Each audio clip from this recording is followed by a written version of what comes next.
اعوذ باللہ من الشیطان الرجیم بسم اللہ الرحمن الرحیم الحمد للہ رب العالمین والصلاة والسلام علی سید الانبیاء والمرسلین حبیب الہ العالمین ابی القاسم محمد صلی علی محمد وعلی محمد وعلى آلہ الطیبین الطاہرین سیما بقیۃ اللہ فی الارضین. قال الله تعالى في كتابه الكريم بسم الله الرحمن الرحيم ونريد أن نمن على الذين استضعفوا في الأرض ونجعلهم أئمة ونجعلهم الوارثين. ایک بار پھر درود بھیجیے گا محمد وعلى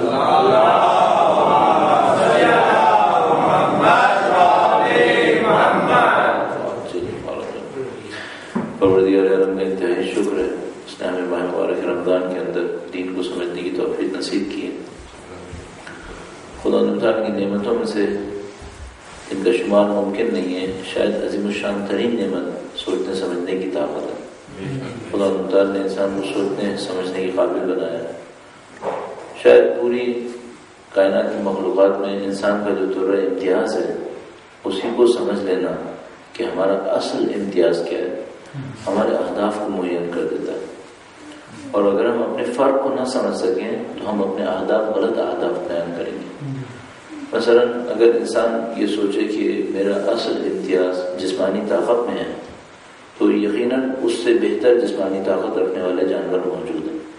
انسان سے بہتر بھاگنے والے جانور موجود ہیں، انسان سے بہتر دیکھنے والے، انسان سے بہتر سننے والے، انسان سے بہتر چشائی چکھنے والے. ہر جسمانی طاقت میں انسان سے بہتر حیوانات موجود ہیں. لیکن ظاہر ہے کہ جو چیز دوسرے مخلوقات کے اندر نہیں ہے، جو جانور جس کی جانور کہتا رہے ہیں، وہ یہ ہے کہ انسان کے اندر سوچنے سمجھنے کی طاقت ہے. اور کم از کم دوسروں کے اندر اس طرح سوچنے سمجھنے کی طاقت نہیں ہے. ہم احتیاطاً اس طرح کہہ لیں تو بہتر ہے جس طرح کی طاقت انسان کے پاس ہے. ورنہ ہم اور آپ جانتے ہیں کہ جانوروں کے اندر یہ سوچیں کہ کوئی صلاحیت ہے ہی نہیں سوچنے سمجھنے کی. اس کو ماننا تھوڑا سا مشکل ہے کیونکہ کچھ فیصلے وہ بھی کر رہے ہوتے ہیں. مثلا میں نے دسیوں دفعہ دیکھا ہے کہ جب میں گاڑی چلا رہا ہوتا ہوں سامنے کوئی جانور آتا ہے تو رک جاتا ہے. اگر وہ سوچنے سمجھنے کی صلاحیت سے بالکل ہی محروم تھا تو یہ جو آن اسپاٹ ڈیسیشنز لے رہا ہوتا ہے یہ کس طریقے سے لے رہا ہوتا ہے؟ کچھ نہ کچھ تو ہے. اب کس حد تک ہے شاید ہم اس سے آگاہ نہیں ہے، لیکن انسان کے اندر بہرحال وہ طاقت بہت زیادہ ہے. اچھا اب سوال یہ ہے کہ یہ جو سوچنے سمجھنے کی طاقت ہے اس کو استعمال کس چیز میں کرے؟ جس چیز میں انسان استعمال کرے گا اسی حساب سے اس کی قیمت بنے گی. اب ہو یہ رہا ہے کہ ہمارا اصل امتیاز یہ ہے کہ ہمارے پاس سوچنے سمجھنے کی طاقت ہے، لیکن صرف یہ طاقت کافی نہیں ہے. یہ دیکھنا پڑے گا اپنے اس طاقت کو استعمال کہاں پہ کیا ہے. اس سے سمجھ میں آئے گا کہ اس کے اندر جو صلاحیت تھی اس کی قیمت کیا بنے گی. مثال کے طور پر فرض کیجئے ابھی ہم اسکینڈینیوین کنٹریز میں ہیں تو آپ کے پاس فرض کریں دولت آئی، آپ نے دولت کو کس چیز میں استعمال کیا، اس سے یہ طے ہوگا کہ آپ کی اصل قیمت کیا ہے. ہم لوگ مثال میں کہتے ہیں ہسٹری میں کہ انڈسٹریل ریولوشن انگلستان میں آیا، انگلینڈ میں انڈسٹریل ریولوشن آیا تقریباً 1860 1870 75 کے زمانے میں. تو اس کی وجہ یہ تھی کہ ان کے پاس بہت بڑی مقدار میں پیسہ اور واضح طور پر انڈیا کا چوری کیا ہوا پیسہ بڑی مقدار میں ان کو مل گیا تھا. تو انہوں نے اس پیسے کو جو انہوں نے انڈیا سے چرایا تھا اور آج کل کی مہذب زبان میں چرا لیا تھا تو وہ انہوں نے لے کر اپنے انڈسٹریل ریولوشن میں استعمال کیا اور ایک انڈسٹریل ریولوشن لے کر آئے. تو سوال یہ ہے کہ کیا یورپین کنٹریز میں پہلی دفعہ اتنا پیسہ آیا تھا؟ نہیں، ایسا نہیں. 16 سینچری میں اسپین اور پرتگال ساؤتھ امریکہ گئے تھے اور ساؤتھ امریکہ گئے تھے تو وہاں ان کو بے تحاشا گولڈ ملا تھا. انہوں نے وہاں کی تنظیمیں، وہاں کی جو بھی تہذیبیں تھیں وہ 100-200 سال کے اندر صاف کر دی تھی. یہ جو مایا اور انکا سویلائزیشنز تھی وہ ان کے ہاتھوں صاف ہو گئی تھی. بے تحاشا گولڈ ان کو ملا تھا، لیکن اسپین اور پرتگال نے اس گولڈ کو صحیح جگہ پہ استعمال نہیں کیا. انگلستان نے اس گولڈ کو صحیح جگہ پہ استعمال کیا. ان کے پاس رائٹ ٹائم پہ رائٹ ٹول مل گیا ان کو. تو صرف ہونا کافی نہیں ہے، دیکھنا پڑتا ہے کہ استعمال کہاں پہ کیا. البتہ اس کا مطلب یہ نہیں کہ میں کہہ رہا ہوں کہ انگلستان نے اچھا کیا، نہیں، بہت غلط کیا اور اس کا وہ اعتراف کرنا بھی نہیں چاہتے کہ ہم نے جو کچھ کیا وہ کتنا غلط کیا. لیکن ہمارے ساتھ مشکل ہے. ہم اپنی فکر کا جو سوچنے سمجھنے کی طاقت ہے اس کا استعمال کریں گے کہاں پر؟ اب ہم اس اعتبار سے انسانوں کی کیٹیگریز بنا سکتے ہیں، انسانوں کی کیٹیگریز بنا سکتے ہیں کہ وہ سوچنے سمجھنے کی صلاحیت کو کہاں استعمال کرے. مثال کے طور پر اگر انسان اپنے سوچنے سمجھنے کی صلاحیت کو استعمال کرے اور اپنے جیسوں کے اوپر طاقت حاصل کر لے، سوچنے سمجھنے کی صلاحیت کو استعمال کیا ہے طاقت کے لیے کہ اپنی طاقت کو دوسروں پہ ثابت کرے، جیسے فرعون نے کیا کہ اس نے اپنی ساری صلاحیتوں کو استعمال کیا کہ میں ملک مصر کا بادشاہ بن جاؤں. تو یہ کام بہت سارے جانور کرتے ہیں، بہت سارے جانور یہی کرتے ہیں. میں بھی کچھ دن پہلے یا شاید کل میں ایک ڈاکومنٹری دیکھ رہا تھا جس میں ان جانوروں کے بارے میں دکھایا گیا تھا جس میں ایک میل ڈومیننٹ ہوتا ہے اور باقی اگر کوئی آتا ہے تو اس کو اس سے لڑنا پڑتا ہے. لڑے تو وہ ڈومیننس اس کی ثابت ہوگی ورنہ پھر ثابت نہیں ہو پائے گی. تو وہ جانور بھی یہی کر رہا ہے کہ اپنی ساری صلاحیتوں کو استعمال کرتا ہے کس کام کے لیے کہ میں جتھے کا لیڈر کہلاؤں گا. ہم بھی یہی کریں، ہم بھی اس جانور کے برابر کہلائیں گے کہ اس نے ساری فکری صلاحیتوں کو استعمال کیا ہے کس کام کے لیے. اس جانور نے صلاحیتوں کو استعمال کیا تھا کہ میں 50 کے جتھے کا لیڈر بنوں، اس نے استعمال کیا کہ میں 2 کروڑ کے جتھے کا لیڈر بنوں. لیکن کام وہی کام ہوا. صحیح ہے. اب میں عرض کر اچھا اس سے نکالا یہ ایک اور ہے، وہ کیا کرے گا؟ وہ ساری فکری صلاحیتوں کو استعمال کرے گا اپنے شکم کے لیے. اسے کھانے کی لذت ہے، اسے غذا کی لذت چاہیے، ساری فکری صلاحیتیں استعمال کرے گا اس لیے کہ میں اچھا کھاؤں. یہ جانور بھی یہی کرتے ہیں. ساری فکری صلاحیتوں کو استعمال کرے گا کہ میں لوگوں کے سامنے نمائش اچھی کروں. جانور بھی یہی کرتے ہیں. ساری فکری صلاحیتوں کو استعمال کرے گا کہ میرا گھر بڑا ہو. میں نے بتایا جانور بھی یہی کرتے ہیں. عجیب ہے. تو انسان پھر انسان کب بنتا ہے؟ اگر ساری فکری صلاحیتوں کو استعمال کرے کہ دولت زیادہ ہو، طاقت زیادہ ہو، شہرت زیادہ ہو، گھر بڑا ہو، کھانے پینے کی چیزیں ہو، تو یہ تو جانور بھی کرتے ہیں. تو پھر انسان کا اپنی فکری صلاحیتوں کا بہترین استعمال ہے کیا؟ وہی دیکھیے اللہ نے مجھے بنایا کس کام کے لیے، اس میں آگے بڑھے تب انسان ہے، ورنہ تو باقی تو جانور ہیں. اور یہ محض کرتا چلو آپ کی خدمت میں، ہم 24 گھنٹوں میں اپنی حیات کو، اپنی نیچر کو اس وجہ سے 24 گھنٹوں میں کئی دفعہ تبدیل کرتے ہیں. کبھی ان چیزوں پہ خوش ہوتے ہیں جس پہ جانور بھی خوش ہو جاتے ہیں، جبکہ ہمیں اس کو خوش نہیں ہونا تھا. ہمیں اصل میں کسی اور چیز کے اوپر خوش ہو جانا چاہیے تھا. اچھا اللہ نے ہمیں کیوں خلق کیا ہے؟ میں نے ابھی خدمت میں عرض کیا تھا، سب کو ہم کو یاد ہے، وَمَا خَلَقْتُ الْجِنَّ وَالْإِنسَ إِلَّا لِيَعْبُدُونِ، اس لیے کہ ہماری بندگی کرے. اب اگر کوئی شخص آئے اپنی فکر کی ساری صلاحیتوں کو استعمال کرے صرف ایک پوائنٹ کے لیے، اللہ کا بندہ کیسے بنوں، اس نے کمال کیا ہے. اور باقی جو کچھ کر رہے ہیں وہ کیا کر رہے ہیں؟ وہ اپنی حیوانیت میں آگے بڑھ رہے ہیں. وہ جو اہداف ہوتے ہیں وہ قیمت طے کرتے ہیں. ہدف کیا ہے؟ اس سے قیمت بنتی ہے انسان کی. مولا امیر المومنین کا ایک فرمان ہے، درود بھیجے گا.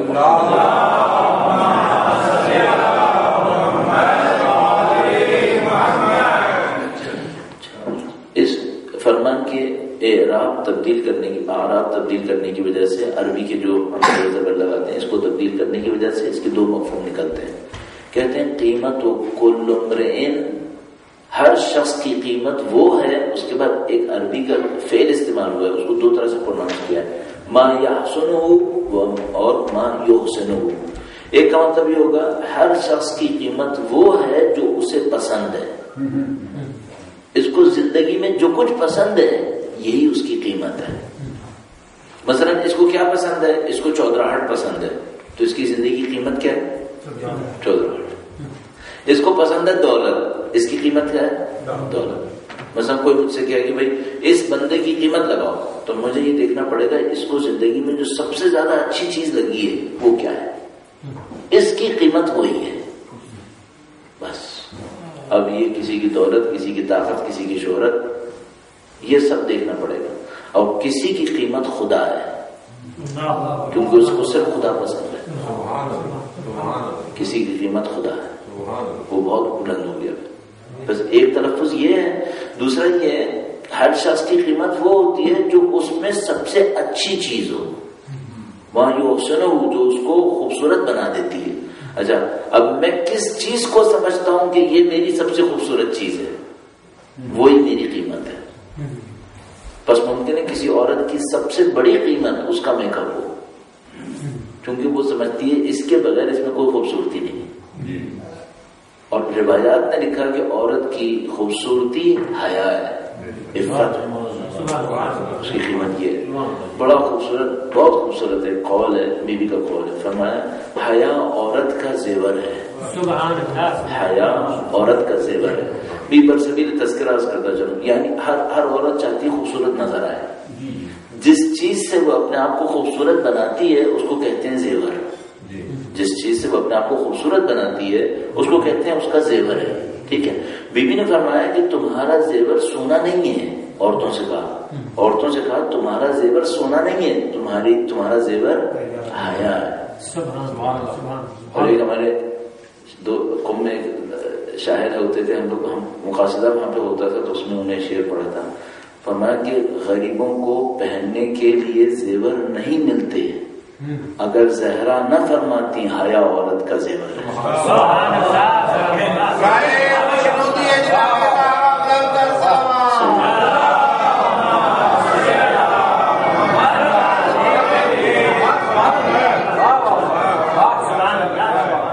غریبوں کو پہننے کے لیے زیور نہیں ملتے، اگر زہرا نہ فرماتی حیا عورت کا زیور، حیا عورت کا زیور.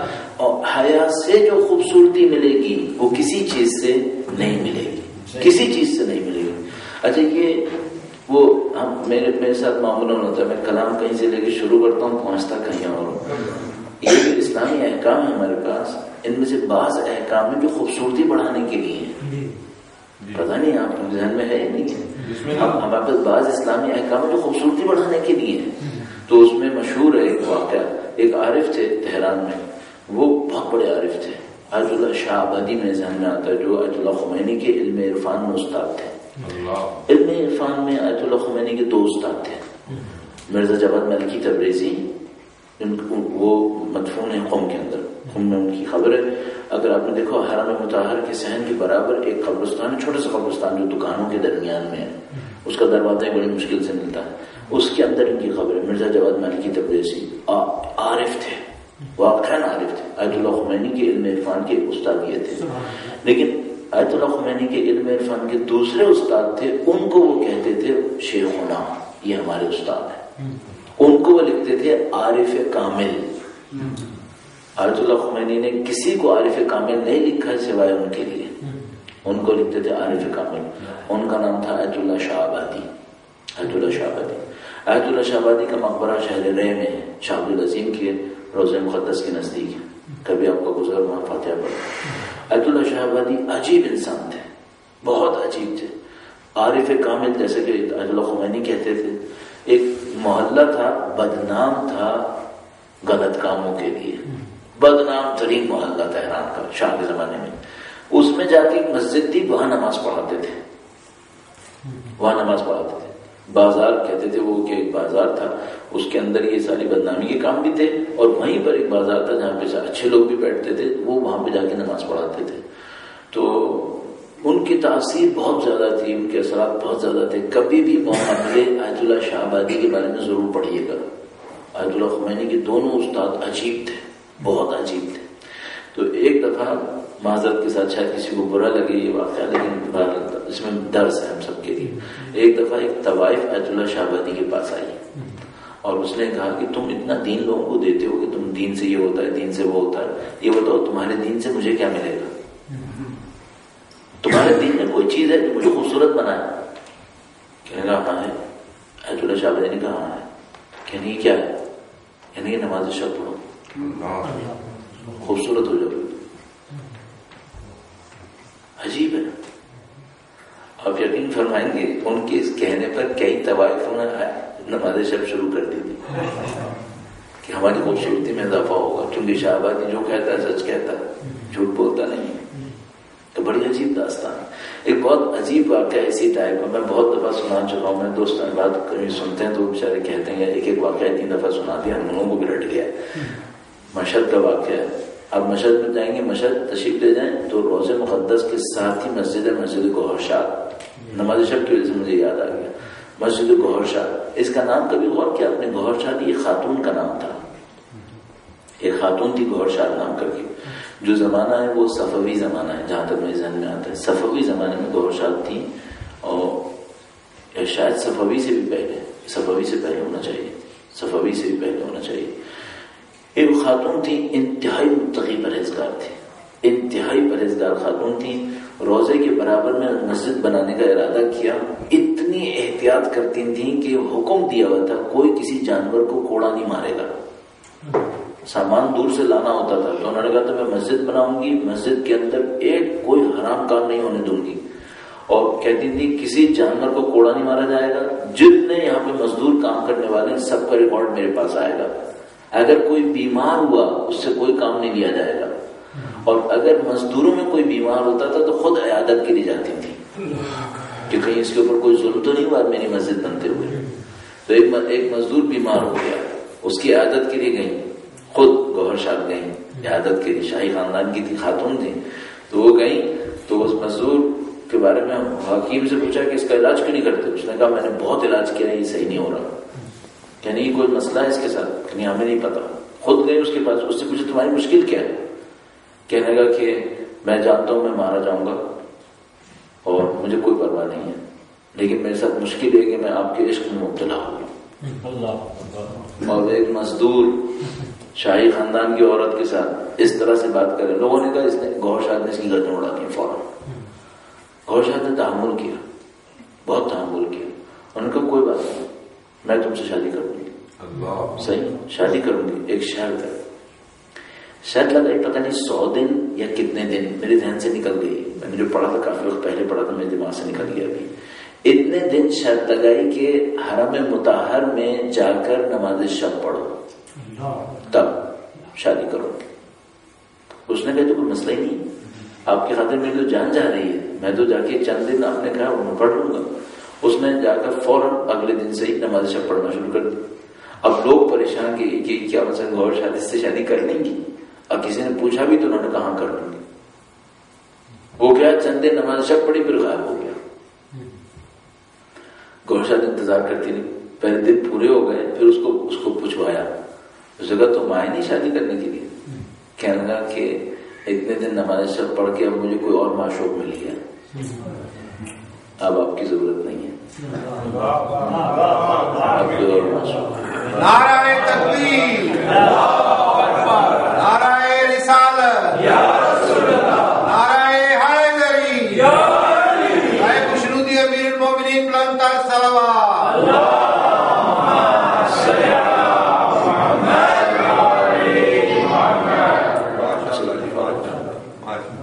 کاش ہمیں کوئی معشوق مل جائے, کاش ہمارے ساتھ بھی کچھ ہو جائے. بعض اوقات میں سوچتا ہوں ہمارے کیس تو نہیں ہوگا, حادثے سے ہی ہو جائے.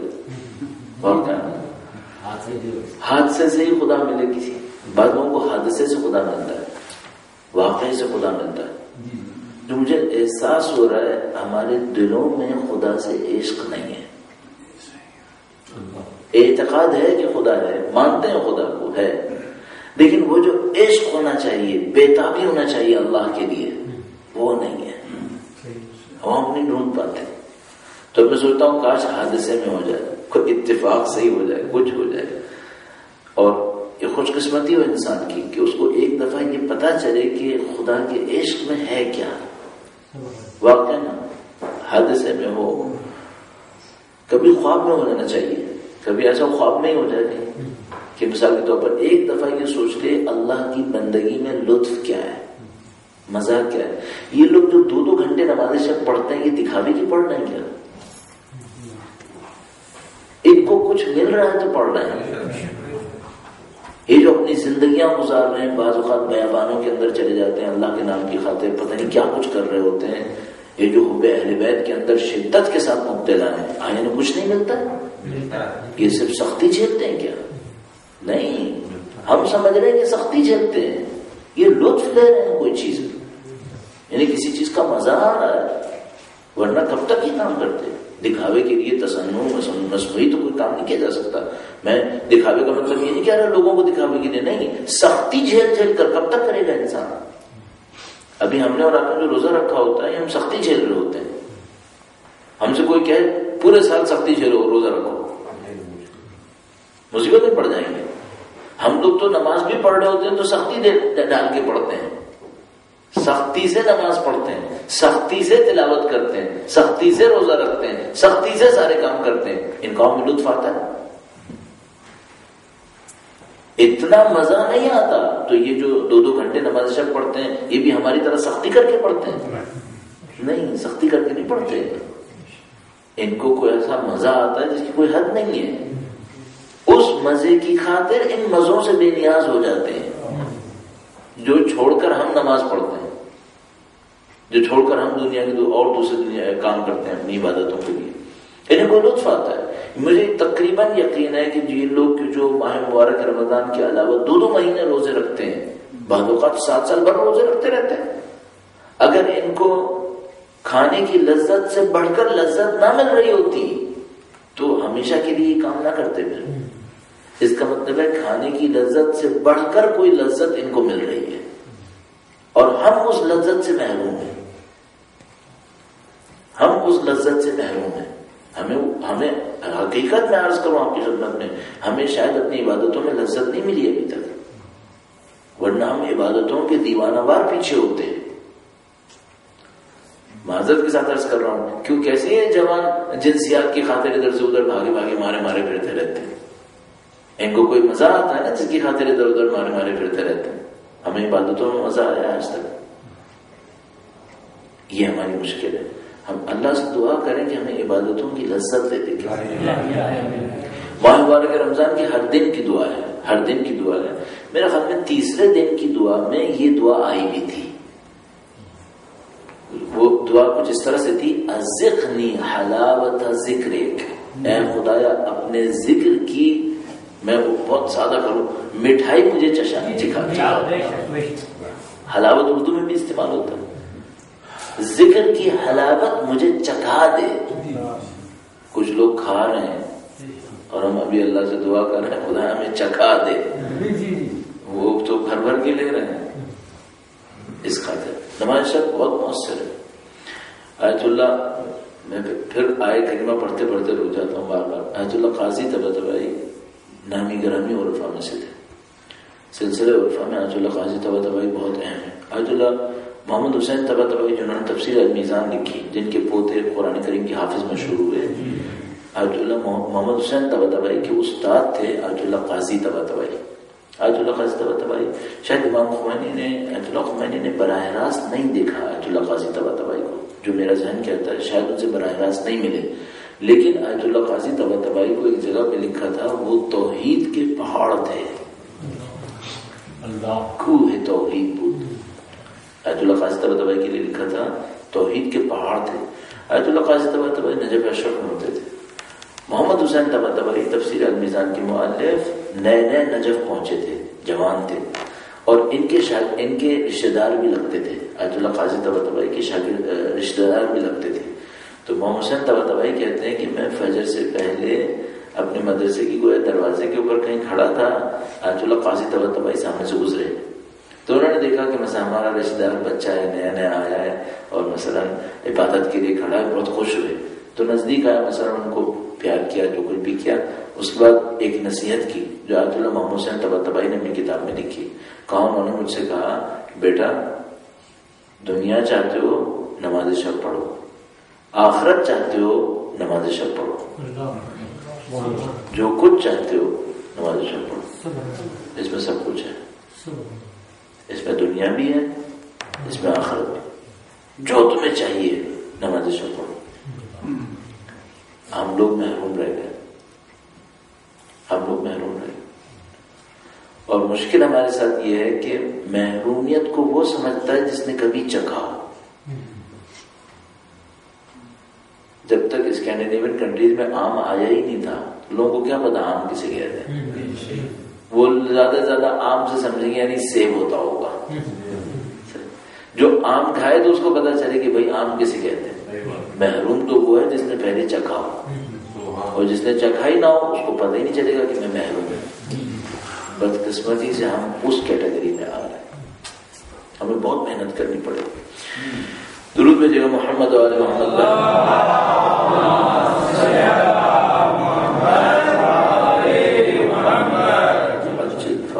حضرت ابراہیم علیہ السلام نے اپنی قوم سے مختلف باتیں کہیں دین کی تبلیغ کی راہ میں. سورہ عنکبوت کی آیت نمبر 25 تک ہم نے پڑھ لیا تھا.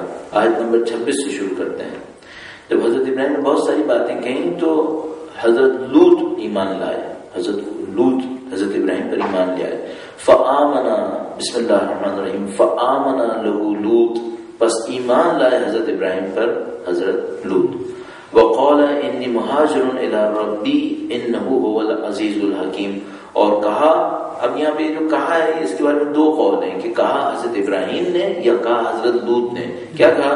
انی مہاجر الی ربی انہ هو العزیز الحکیم. کہا کہ میں اللہ کی طرف ہجرت کر رہا ہوں، وہی ناقابل شکست اور صاحب حکمت ہے. انی مہاجر الی ربی. صحیح، یہ یا حضرت لوط نے کہا ہے یا حضرت ابراہیم نے کہا ہے، دونوں نبی ہیں. صحیح، یہاں سے سب صحیح پتہ چلتا ہے مہاجر ہے کون. مہاجر وہ ہے جو دین کی خاطر کہیں ہجرت کرے. باقی کوئی مہاجر نہیں ہے. جو ہم لوگوں نے سوچا فلاں مہاجر میں بھی مہاجر تو بھی مہاجر، یہ کوئی مہاجر نہیں ہے. مہاجر وہ ہے جو اللہ کی خاطر ہجرت کرے. انی مہاجر الی ربی، میں اللہ کی خاطر ہجرت کر رہا ہوں، اللہ کی طرف ہجرت کر رہا ہوں.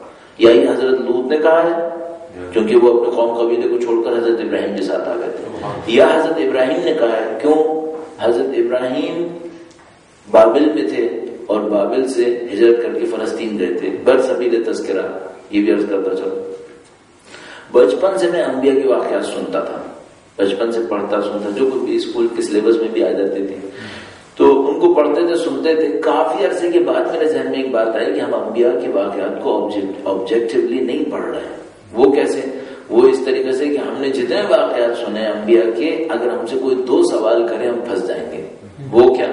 نمبر ایک، یہ واقعہ کب ہوا تھا؟ ہمیں نہیں معلوم. مثلا اگر میں آپ سے پوچھوں حضرت ابراہیم کے واقعات آپ نے اتنے پڑھے ہیں، بالآخر تاریخ میں کوئی سن ہوگا نا جس میں واقعہ ہوئے تھے. کس سن میں ہوا تھا؟ کس صدی میں ہوا تھا؟ نہیں معلوم. اچھا، دنیا میں جو بھی واقعات ہوتے ہیں بالآخر کسی دنیا کی جغرافیہ میں ہوئے ہوں گے نا، دنیا کی کسی جگہ پہ ہوئے ہوں گے. حضرت ابراہیم کو آگ میں ڈالا گیا تھا، آج کی جغرافیہ میں کون سا ملک تھا؟ ہمیں سوچنا چاہیے کہ بھئی یہ جو ساری چیزیں ہو رہی تھیں یہ جغرافیہ میں اور ٹائم میں کسی پرٹیکولر جگہ پہ ہو رہی ہوں گی. کون سی جگہ تھی؟ بس حضرت ابراہیم کا نمرود کے ساتھ جو معرکہ ہوا، نمرود عراق کا، جیسے کہ انہوں نے بتایا عراق کا بادشاہ تھا. کون سا علاقہ تھا؟ جس کو ہم لوگ بابل کہتے تھے. اب ہمیں پوچھنا پڑے گا، یہ تو آسان ہو گیا کہ بابل کون سا علاقہ ہے؟ موجودہ عراق میں بابل کہاں واقع ہوا ہے؟ آبجیکٹیوٹی یہ ہے کہ ہمیں یہ پتا چلے کہ بھئی یہ جو واقعات ہوئے ہیں دنیا میں کب ہوئے ہیں، کہاں ہوئے ہیں. پھر حضرت ابراہیم کہاں سے کہاں گئے؟ وہ عراق میں رہتے تھے، پھر وہاں سے فلسطین آئے، پھر فلسطین سے خانہ کعبہ کی طرف یعنی آج کے مکہ کی طرف آئے، پھر دوبارہ ہجرت کر کے فلسطین گئے. یہ حضرت اس اعتبار سے لوگ کہتے ہیں جو ہے نا انی مہاجر الی ربی حضرت ابراہیم کا ہے، چونکہ انہوں نے ہجرتیں بہت کی ہیں. وہ پہلے بابل میں رہتے تھے عراق میں، پھر وہاں سے نکل کے فلسطین تشریف لائے تھے. شاید ان کی طرف اشارہ ہے. میں نے عرض کیا دوسرا قول نہیں کہ حضرت لوط کی طرف اشارہ. کچھ بھی ہو، مہاجر وہ ہے جو اللہ کی راہ میں دین کی خاطر ہجرت کرے. بس کوئی دنیا کی خاطر ہجرت کرے وہ مہاجر کا کہلائے گا؟ نہیں، مہاجر نہیں. دین کی خاطر ہجرت کرے وہ مہاجر. اللہ نے فرمایا کہ اب جب کہ تم نے ہجرت کی ہے تو میں تمہیں 4 انعام دوں گا. باقی آیات سے پتہ چلتا ہے یہ حضرت ابراہیم کے لیے بہتر ہے. قال انی مہاجر الی ربی. ایک اور راز عرض کرتا چلوں، آیات قرآن کریم میں ہم بہت ساری حکمتوں کو سمجھ سکتے ہیں اگر ایک قانون پہ توجہ دے دیں. اگر ایک قانون پہ توجہ دیں بہت ساری حکمتیں سمجھ سکتے ہیں اور اپنے قرآن کریم کے مطالعے میں اس سے بہت فائدہ مل سکتا ہے ہمیں. عرض کرتا ہوں آپ کی خدمت میں درود بھیجے گا محمد علیہ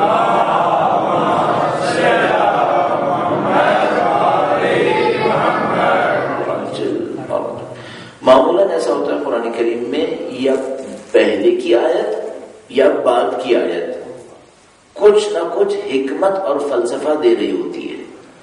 صحیح ہے. مثلا اس آیت میں ایک چیز آئی ہے, بعد کی آیت میں ایک اور چیز آئی ہے, تو یہ جو پہلے والی آیت ہوگی یا یہ یا بعد والی آیت, ان کا کوئی تعلق ہوگا ایک دوسرے سے حکمت بیان کرنے میں. کبھی یہ لکھا ہوتا ہے یہ ہوا پس ہم نے یہ کر دیا, یہ جو پس کر دیا اس کا مطلب ہے یہ اس کی حکمت ہے, یہ اس کی حکمت ہے. اگر آپ اس طرح قرآن کریم کو پڑھنا شروع کرتے ہیں آپ کو لاکھوں حکمتیں ہزاروں حکمتیں سمجھ میں آ جائیں گی. اچھا, اسی میں آپ کے سامنے وہ علت و اسباب بھی واضح ہو جائیں گے جس کی وجہ سے آپ بہت کچھ حاصل کر سکیں گے. ویسے آپ کی خدمت میں نے ایک مثال دی تھی, استغفروا ربکم ثم توبوا الیہ یرسل السماء علیکم مدرارا, استغفار کرو اللہ کے حضور, اس کی طرف توبہ کرو, خدا آسمان کو تمہارے لیے گردش میں لائے گا. راز پتہ چل گیا, خدا کی نصرت چاہتے ہو یہ کرو. اس طرح ہمیں بار بار دیکھنا پڑے گا کہ خدا کی آیات میں ربط کیا کیا ہے. فرمایا انی مہاجر الی ربی انہ هو العزیز الحکیم. انہوں نے کہا کہ میں اللہ کی طرف ہجرت کر رہا ہوں کیونکہ وہ عزیز ہے, ناقابل شکست ہے اور حکمت والا ہے. ووهبنا له اسحاق, اور ہم نے ان کو اسحاق دیا, یعقوب ہم نے ان کو وعد کر دیا, انعام میں دے دیا. اس کا مطلب ہے جو بھی اللہ کی راہ میں ہجرت کرے گا اسے کچھ انعام میں ملے گا. جو بھی اللہ کی راہ میں ہجرت کرے گا اسے انعام میں ملے گا. اب اس کا اور قانون ہم بناتے ہیں, اس کو اور تھوڑا کرسٹلائز کرتے ہیں. وہ کیا ہے, آپ جب بھی اللہ کی خاطر کوئی چیز چھوڑیں گے خدا اس سے بڑھ کے دے گا. کوئی خاص بات نہیں ہوتی. آپ نے کبھی یہ کیا بات ہوئی, تو ہم پہلے سے پتا تھا, ہاں پتا تو تھا, کرو بھی تو صحیح. جب بھی اللہ کی خاطر کچھ چھوڑیں گے خدا اس سے بڑھ کے دے گا. اور قانون بناؤ کی خدمت میں, اور تھوڑا سا اس کو اب وہ میں عرض کروں جو میں اپنی زندگی میں اب تک سمجھ پاتا ہوں, ان میں سے مجھے یہ سمجھ میں آیا ہے جب بھی خدا کی خاطر کوئی چیز چھوڑیں گے خدا اس کو حقیر کر کے ہمارے قدموں میں ڈال دے گا. جب بھی خدا کی خاطر کوئی چیز چھوڑیں گے خدا اسے حقیر کرے گا, ہمارے قدموں میں ڈال دے گا. اور جب بھی خدا کی مخالفت میں کسی چیز کو لیں گے خدا ہمیں ذلیل کرے گا, اس کے قدموں میں ڈال دے گا. یہ ایک عجیب مشکل ہے یہاں. بس دو طرفہ قانون مجھے سمجھ میں آیا. ابھی ایک بات یہ سمجھ میں آئی, اگر خدا کی خاطر کوئی چیز چھوڑی تو خدا اسے جانے نہیں دے گا, یا وہی دے دے گا یا اس سے بڑھ کر دے دے گا. اور اگر کسی چیز کو خدا کے مقابلے میں لے لیا اب یہ چیز ذلیل کرے گی, اب یہ چیز ذلیل کرے گی. مثلا پہلے برائی کی مثال ہے, اگر خدا نہ کرے اولاد کی خاطر دین چھوڑا تو کیا ہوگا, یہ اولاد ذلت دے گی,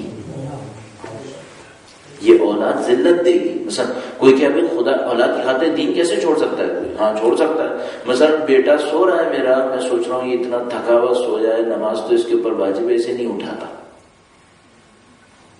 اولاد کی محبت میں خدا کا حکم قربان کر دیتا ہوں. اب اس اولاد سے نہیں کہ مجھے محبت نہیں ملے گی, ذلت ملے گی. اولاد کی خاطر حرام کما لیا, نعوذ باللہ, کہا میری اولاد کی کچھ خواہشات ہیں وہ اگر میں نے پوری نہیں کی تو وہ اولاد میرے ساتھ اچھا سلوک نہیں کرے گی. اس اولاد کی خواہشات کو پورا کرنے کے لیے حرام کمایا ہے. اب کیا ہونا ہے, اب اس اولاد سے ذلت نصیب ہوگی. کیوں چننا آپ کی, اس کی خاطر حکم خدا توڑا ہے نا. جس چیز کی خاطر حکم خدا توڑیں گے اس سے ذلت آئے گی, اور جو چیز حکم خدا کی خاطر چھوڑیں گے خدا اسے ذلیل کر کے قدموں میں ڈال دے گا. اب مجھے ایک بات سمجھ میں آئی, اگر کوئی چیز بہت عزیز ہو تو اس کی خاطر حکم خدا نہ توڑا جائے ورنہ وہ ہاتھ سے نکل جائے گی. اور اگر کوئی چیز بہت پسند آئے تو اسے حکم خدا کے مقابلے میں ترک کر دو, وہ خود بخود آپ کے پاس آ جائے گی. یہ عجیب بات سمجھ میں آئی مجھے. میں اس کا بہت تجربہ کیا, اس کا تجربہ کیا کہ اگر کبھی خدا کے حکم کے مقابلے میں کوئی چیز آتی ہے اور مجھے بہت اچھی لگتی ہے تو میں فوراً حکم خدا کو ترجیح دے دیتا ہوں. کیوں؟ کیونکہ مجھے پتا ہے اگر میں نے اس کو ترجیح دیا تو یہ ہاتھ سے نکل جائے گی. صلوات علی محمد و آل محمد. اللهم صل علی محمد و آل محمد. درود بر محمد و آل محمد. اللهم صل علی محمد و آل محمد.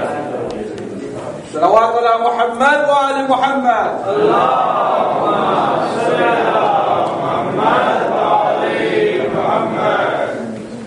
بحق محمد و آل محمد صلوات. اللهم صل علی محمد و آل محمد. صحت و سلامتی کے لیے درود بھیجے محمد و آل محمد.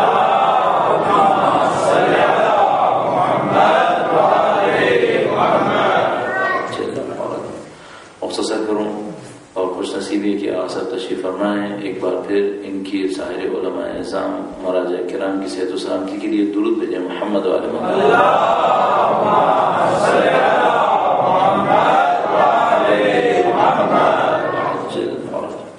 بس جب بھی خدا تعالیٰ کی خاطر کوئی حکم کسی چیز کو چھوڑیں گے وہ چیز ملے گی، اور اگر خدا کے حکم کے مقابلے میں کسی چیز کو لینے کی کوشش کریں گے اس سے ذلت آئے گی. کاش ہم اس کو سمجھ جائیں بہت ساری ذلتوں سے بچ جائیں گے، اور اس کو سمجھ جائیں تو بہت ساری چیزیں جو عزیز ہیں خود بخود مل جائیں گی. بہترین مثال پروردگار عالم کی اس قانون کی جو ابھی تک سمجھ میں آتا ہے حدیث شریف، اس میں فرمایا کہ علیکم بالآخرہ تأتک الدنیا ساغرہ. تم آخرت کی پرواہ کرو، دنیا حقیر ہو کر تمہارے پاس آئے گی. تم آخرت کی پرواہ کرو، دنیا حقیر ہو کر تمہارے سامنے آئے گی، چھوٹی ہو جائے گی. ہم الٹے چل رہے ہیں، ہم دنیا کی سوچ رہے ہیں. اب کیا ہو رہا ہے؟ اب اچھا اس قانون کو جب الٹا کریں گے تو کیا ہوگا؟ تم آخرت کی پرواہ کرو، دنیا حقیر ہو کر تمہارے سامنے آئے گی. اگر اس طرف سے چلیں گے تو کیا ہوگا؟ دنیا کے پیچھے بھاگو گے تو تم دنیا کے سامنے ذلیل ہو کے پڑے رہو گے. یہ ہوتا خدا تعالیٰ نے جیسے اللہ کے نبی نے فرمایا انی مہاجرون، میں ہجرت کرتا ہوں. خدا تعالیٰ نے انعام دیا. پہلا انعام کیا دیا؟ وَوَهَبْنَا لَهُ اسحاق وَيَعْقُوب. حضرت اسحاق اور حضرت یعقوب ان کی نسل میں قرار پائے. پہلا انعام. دوسرا انعام وَجَعَلْنَا فِي ذُرِّيَّتِهِ النُّبُوَّةَ وَالْكِتَابَ. ہم نے ذریت کو اور کتاب کو ان کی نسل میں قرار دے دیا. ان کی ذریت میں نبوت اور کتاب کو قرار دے دیا. بس ان کی نسل میں نبوت اور کتاب قرار پا گئی حضرت ابراہیم کی نسل میں. تیسرا انعام وَآتَيْنَاهُ أَجْرَهُ فِي الدُّنْيَا. ہم نے ان کا اجر دنیا میں بھی ان کو دے دیا، دنیا میں بھی دے دیا. وَإِنَّهُ فِي الْآخِرَةِ لَمِنَ الصَّالِحِينَ. اور آخرت میں یہ ہے کہ وہ صالحین میں سے قرار پائے. جو میں نے آپ کی خدمت میں عرض کیا تھا، کچھ مومنین کے لیے خدا تعالیٰ نے فرمایا تھا ادخلناہم فی الصالحین، ان کو ہم صالحین میں داخل کر دیں گے. خدا تعالیٰ فرما رہا ہے کہ یہ نبی ہیں اور یہ صالحین میں سے قرار پا رہے ہیں. بڑا مقام ہو گیا. وَلُوطًا إِذْ قَالَ لِقَوْمِهِ إِنَّكُمْ لَتَأْتُونَ الْفَاحِشَةَ مَا سَبَقَكُمْ بِهَا مِنْ أَحَدٍ مِنَ الْعَالَمِينَ. اور حضرت لوط نے اپنی قوم سے یہ کہا کہ تم وہ فحش کام انجام دے رہے ہو جو تم سے پہلے دنیا میں کسی نے نہیں کیا تھا. حضرت لوط کی قوم ایک مرض میں مبتلا ہو گئی تھی. أَإِنَّكُمْ لَتَأْتُونَ الرِّجَالَ. آئے تم مردوں کی طرف چلے گئے ہو. وَتَقْطَعُونَ السَّبِيلَ. مردوں کی طرف چلے گئے. تقطعون السبیل کے دو معنی کیے جا سکتے ہیں. ایک تو یہ کہ تقطعون السبیل یعنی تم نے نسلوں کو منقطع کر دیا مردوں کی طرف جانے کے نتیجے میں. دوسرا ترجمہ یہ بھی ہو سکتا ہے تقطعون السبیل کہ لوگ راستے میں کھڑے ہو جاتے تھے، لوگوں کو لوٹتے تھے، تم نے راستے کاٹ دیے. بس تقطعون السبیل کے دو معنی لیے جا سکتے ہیں. ایک تو یہ کہ تم مردوں کی طرف چلے گئے، وتقطعون السبیل تم نے نسل منقطع کر دی یا راستے کاٹ دیے. وتأتون فی نادیکم المنکر اور تم اپنی محفلوں میں کھلے عام برائی کر رہے ہو. اب نہیں معلوم یہ کھلے عام برائی محفلوں میں کیا تھی. بعض روایات کے مطابق مثلا ایک دوسرے کے لیے برائیاں نقل کرتے تھے، بعض برائیوں کے مطابق خود برہنہ ہو جایا کرتے تھے. ایسی پتہ نہیں کون کون سی برائیاں ان کی ہو سکتی ہیں. قرآن کریم نے تفصیل بیان نہیں کی. فرمایا کہ یہ کیا کرتے ہیں، یہ مردوں کی طرف چلے گئے، تقطعون السبیل سبیل کو منقطع کر دیا، اور اس کے بعد کھلے عام برائیوں کے اندر مبتلا ہو گئے، کھلے عام محفلوں کے اندر برائی میں مبتلا ہو گئے. یہ حضرت لوط نے بتایا کہ تمہاری قوم میں ہوا ہے. یہ میں عرض کرتا چلوں اس پوائنٹ کو، ہمیں یہ دیکھنا ہوگا برائیاں پھیلتی کیسے ہیں اور اچھائیاں کیسے پھیلتی ہیں. ان کا میکینزم کیا ہے؟ ہمیں میکینزم نہیں پتا. مثلا ایک دفعہ ہوتا ہے ڈاکٹر کہتا ہے کہ گولی کھاؤ تم صحیح ہو جاؤ گے، مریض بیچارہ گولی لیتا ہے کھاتا ہے صحیح ہو جاتا ہے. اسے پتا چل گیا کہ میکینزم کیا ہے؟ نہیں، میکینزم نہیں پتا چلا کہ بھئی یہ گولی اندر گئی، اس کے اندر کون سا کیمیکل تھا، اس کیمیکل نے میرے ساتھ کیا کیا، پھر میری طبیعت کیسے صحیح ہوئی، یہ اسے نہیں پتا. گولی کھائی طبیعت صحیح ہو گئی. ہم عبادتیں کر رہے ہیں، ہمیں عبادتوں کا میکینزم نہیں پتا، اور ہم برائیوں میں بھی مبتلا ہیں اور ہمیں برائیوں کا بھی میکینزم نہیں پتا. ہمیں نہیں پتا یہ سب کیا ہو رہا ہے. ہمیں کبھی نہ کبھی غور کرنا پڑے گا یہ برائیاں پھیلتی کیسے ہیں. ایک عجیب کوشچن ہے، ایک عجیب کوشچن. حضرت ابراہیم علیہ السلام کے زمانے میں بت پرستی تھی، قطعاً بت پرستی تھی، طے شدہ بات ہے. حضرت ابراہیم سے پہلے حضرت نوح علیہ السلام کے زمانے میں طوفان آ چکا تھا. طوفان میں جو کشتی میں آئے تھے وہ لوگ تھے جنہوں نے برسوں برس امتحان دیا تھا. یہ جو برس امتحان دینے والے لوگ کشتی میں تھے، یہ جب طوفان کے بعد زمین کو آباد کرتے ہیں، ان میں بت پرستی کیسے آئی؟ یہ تو سارے موحد تھے. کوشچن ویلڈ ہے یا نہیں ہے؟ ویلڈ کوشچن ہے کہ بھئی حضرت نوح کے زمانے میں ساری نسل انسانی ختم ہو گئی تھی، چھانٹ چھوٹ کے چند لوگ بچے تھے کشتی کے اندر، موحد ترین لوگ. وہ جو کشتی میں بچے تھے جب دنیا بسانے پر آئے، ان میں بت پرستی کیسے آ گئی؟ ان میں بت پرستی کیسے آئی؟ ایک روایت میں نے پڑھی، اس کا مجھے یقین نہیں ہے کہ 100% صحیح ہو، 100% کا میں نہیں کہہ سکتا، لیکن بہرحال ہے ایسی روایت. اس میں لکھا تھا کہ ان کے درمیان بت پرستی ایسے آئی کہ یہ لوگ حضرت نوح کے عاشق تھے، حضرت نوح کے عاشق تھے، چونکہ حضرت نوح کے ساتھ کشتی میں سفر کیا تھا، یہ ہوا تھا وہ ہوا تھا. حضرت نوح علیہ السلام کا انتقال ہو گیا. جب حضرت نوح علیہ السلام کا انتقال ہوا تو ان کے دلوں میں اس کا غم بہت تھا کہ حضرت نوح ہمارے ساتھ تھے، وہ بچھڑ گئے. تو شیطان ان کے پاس آیا اور اس نے کہا کہ تم جو نوح کے اتنے چاہنے والے ہو، نوح تو تمہارے درمیان سے چلے گئے، تو تم ایسا کرو کہ نوح کی یاد میں تصویر بنا کے رکھ لو. تصویریں بناؤ اپنے ہاتھ سے، وہ بنا کر نوح کی یاد میں اپنے گھروں میں رکھ لو. وہ صاحب انہوں نے رکھنا شروع کر دی اس روایت کے مطابق، نہیں کہتا کہ 100% صحیح. بنا کے رکھ لی، کچھ عرصے کی بات کر دی، تصویروں کے ساتھ مجسمہ بنا لو، مجسمہ بنا لو. حضرت نوح کے مجسمے بنا کے رکھ لیے. چند نسلوں تک وہ مجسمہ حضرت نوح کا تھا، اس کے سامنے احترام کرتے تھے، احترام کرتے تھے، احترام کرتے تھے. آگے والی نسلوں کو پتہ ہی نہیں چلا کہ جو ہم احترام کر رہے ہیں یہ کس کا کر رہے ہیں. آہستہ آہستہ بت پرستی شروع ہو گئی. اللہ، ہمیں نہیں پتا کہ یہ برائیاں آتی کیسے ہیں، میکینزم کیا ہے ان کا. برائیاں آہستہ آہستہ ہمارے اندر آتی ہیں، ختم ہو جاتی. میں آپ سے ایک بات پوچھوں گا، 60s میں ٹیلی ویژن آیا تھا، 70s میں کلر ٹیلی ویژن آیا تھا. جب ٹی وی آیا تھا تو ہمیں پتا تھا کہ یہ کون سی فحاشا دکھائے گا. اب کیا ہو رہا ہے؟ یہ مشکل ہے ہم لوگوں کی، ہم تشخیص نہیں دے پاتے یہ برائیاں آتی کیسے. اگر یہ عرض کرتا چلو، بہت نفیس وقت کا. فیصل آباد گیا میں ایک دفعہ. فیصل آباد میں ایک صاحب ان کے گھر پہ رکا تھا. بندے خدا کے 3-4 بھائی تھے، 2 بھائیوں کو سپاہی صاحب نے شہید کر دیا تھا بعد میں. اس وقت وہ حیات تھے دونوں، ان کے باقی بھائی بھی. تو میں ان کے گھر پہ گیا ماہ مبارک رمضان کی، اسی طرح ماہ مبارک رمضان کی تبلیغ کے لیے 20 بچوں کو ساتھ لے کے گیا تھا. کافی پہلے کی بات ہے. میرا اپنا یہ خیال ہے کہ شاید 98 ہوگا، شاید 98، 97، 99 ایسا کوئی سال تھا. تو ہم ان کے گھر پر رکے. ماشاءاللہ ان کی ٹیکسٹائل مل تھی، کافی صاحب ثروت تھی، یہ تھا وہ تھا. میں نے ایک بات نوٹ کی کہ گھر میں ٹی وی نہیں ہے. اچھا یہ بڑی عجیب سی بات ہے کہ گھر میں ٹی وی نہیں ہے. تو میں نے ان سے پوچھا، میں نے کہا بندہ خدا آپ کے گھر میں ٹی وی نہیں ہے؟ کہنے کہ نہیں آواز صاحب میں نے گھر میں ٹی وی نہیں رکھا. میں نے پوچھا کیوں؟ چونکہ بھائی ہمارے یہاں تو رائج ہے کہ ہر ایک گھر میں ہے، 2-3 ہے.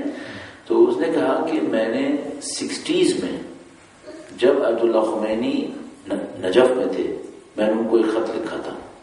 کہنے کہ 60s میں نے عبد اللہ خمینی کو ایک خط لکھا تھا اور اس میں ان سے پوچھا تھا کہ آغا صاحب اس قسم کی ایک چیز پاکستان آئی ہے، اس طرح کے پروگرام دکھاتی ہے، اس کا گھر میں رکھنا کیسا ہے؟ تو کہنے لگے انہوں نے لکھا تھا کہ ویسے تو جائز ہے لیکن میں باپ ہونے کے ناطے تمہیں مشورہ دے رہا ہوں کہ اس کو مت رکھنا. کہا ویسے جائز ہے، حرام نہیں ہے، لیکن میں تمہیں باپ بن کر پیدرانے نصیحت کرتا ہوں کہ اس کو مت رکھنا. تو اس آدمی نے بڑا نفیس ایک جملہ کہا، کہنے لگا جب اتنا بڑا آدمی مجھے باپ بن کے نصیحت کرے تو میں نے سوچا مجھے اچھا فرزند ہونا چاہیے، مجھے اس کی نصیحت پہ عمل کرنا چاہیے. ایسے تو سلامتی علماء دین حق بواز بلند سلام.